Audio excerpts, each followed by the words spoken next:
こんにちは。ウィザーズ様に招待されてオタクくんがアーリーアクセスイベント参加中です。まずは皆さん気になっているであろう緑タンから紹介していこうと思います。こちらは1、2、3と綺麗に動けるハンド。進化する適応体はこれよりタフネスが高いクリーチャーが戦場に出る旅油カウンターを1個乗せて、パワータフネスは油カウンターの数に等しいクリーチャー。このデッキの2マナはタフ2以上、3マナはタフ3以上なので1、2、3と動くと 3T 目には3、3でアタックできます。お相手おそらく白緑の毒アグロですね。小粒クリーチャー多めのデッキなので踏み潰していきたいところです。お相手膨れた汚染者をキャスト。注目の3、4生物です。こちらは西の木の小玉をキャスト。先手ならば6点通して2マナランプだったのですが残念。お相手ここはフルパン。何かあるとは思うんですが、さすがにこれ以上受けられないので素直にブロックします。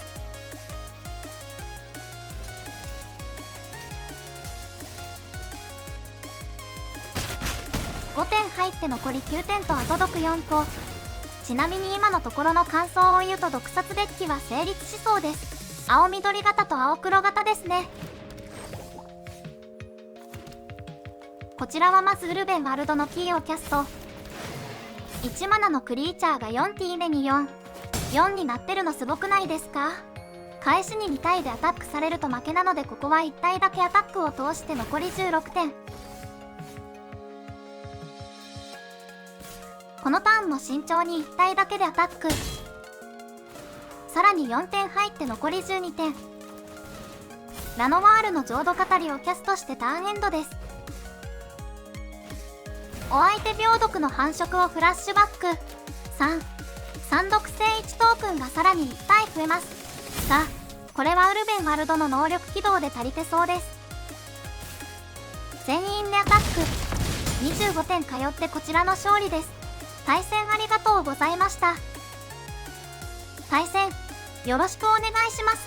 これは初動遅いですがマリガンするほどじゃないかな。お相手進化する適応体をキャスト。2マナクリーチャーは引けなかったので残念ながらこのままパスです。お相手分回りルートですが、こちらは膨れた汚染者で蓋します。これ積んだのでは。航路と前線の剣は簡単に言うと赤緑プロテクションの装備品です。こちらはさらに追加の膨れた汚染者をキャスト。片方はアタックします。これは通って4点と毒2個。そのままターンエンド。相手の装備にスタックして格闘しましょう。こちらは斧強打をキャスト。お相手タイバーの抵抗をキャスト。これもまあまあ強いと思ったんですが、今回は枠が足りず入れてません。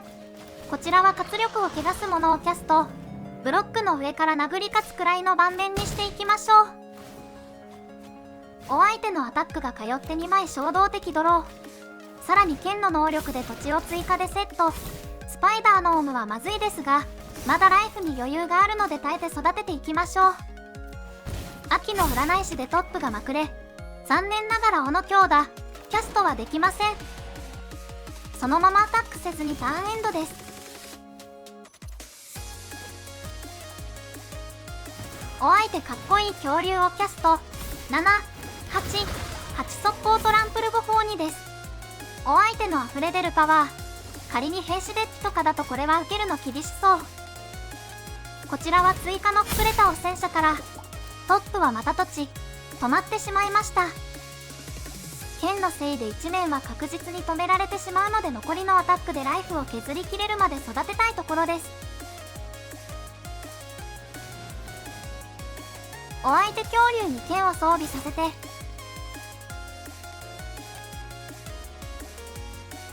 単体でアタック。返しで勝たないといけないので、ここはある程度リスクを負うしかありません。ミシュラの鋳造小クリーチャーか。なんでこっちの能力起動できないんだと困惑しつつ、伝染する1紙はスタックでこちらも格闘します。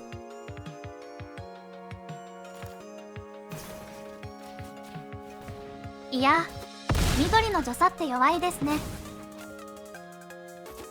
8点受けて残り2点。お相手剣の能力で2枚衝動的ドローして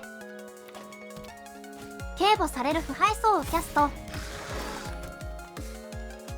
さて次のターンで決めきることができるか。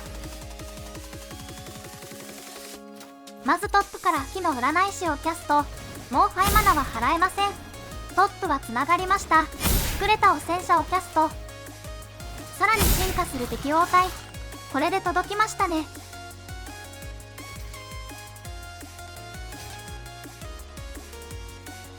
27点入ってこちらの勝利です。対戦ありがとうございました。対戦よろしくお願いします。あまり強くないけどしぶしぶキープ。お相手2ターン目もパス。こちらはクミリオンの獣呼びをキャスト。新環境でも安定の2マナクリーチャーです。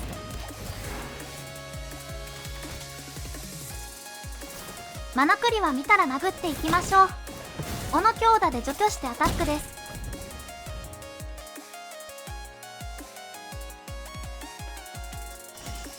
お相手やお調子愛をキャスト。サイズを上げられるのは面倒ですね。こちらはウルベンワルドのキーをキャスト。2回でアタックして残り10点。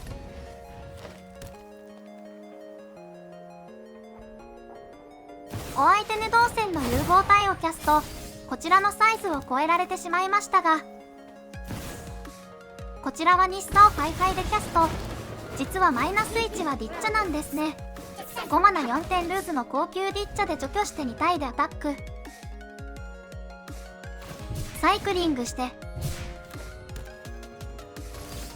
ここで対応策なくグッドゲーム。2体で殴ってこちらの勝利です。対戦ありがとうございました。ということで緑タンストン P でした。今回大活躍の新カードはこの2枚。本当はもっと高マナ帯に強いカードが多いのですが、今回は単色アグロらしく前半にパワースパイクを持ってきた形です。これらを受けて緑タンがどう変わったかというと、4ターン目に相手のパワー3にもじもじしなくなったことです。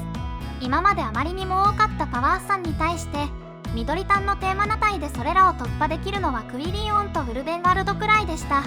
今回の新カードで4ターン目に4馬で成長しうるカードと3マナ4のカードが追加されたことでここで大きく盤面を返せるようになりました。このリストだと相変わらずシェオルは重いのですが、そこは環境に応じて適宜スラーンを刺していくといいと思います。今回採用しなかったのは息切れが激しいデッキなので、盤面に出て継続的にアドを取る生物を優先したかったからという感じです。試合中にも語ったのですが、毒殺狙いの小粒ビートダウンデッキやヒロイック系のデッキが出てくる可能性があるので、そうした相手にはまさに踏み潰す勢いで有利なマッチアップになると思われます。ちなみにこのデッキの強さですが、環境に出てくるほどではないと思います。皆さんお気づきの通り、あえて緑タンで組む理由はないですね。ただし作れた汚染者はシナジーも多くシンボルも軽いのでいろんなデッキで試される可能性はありそうです。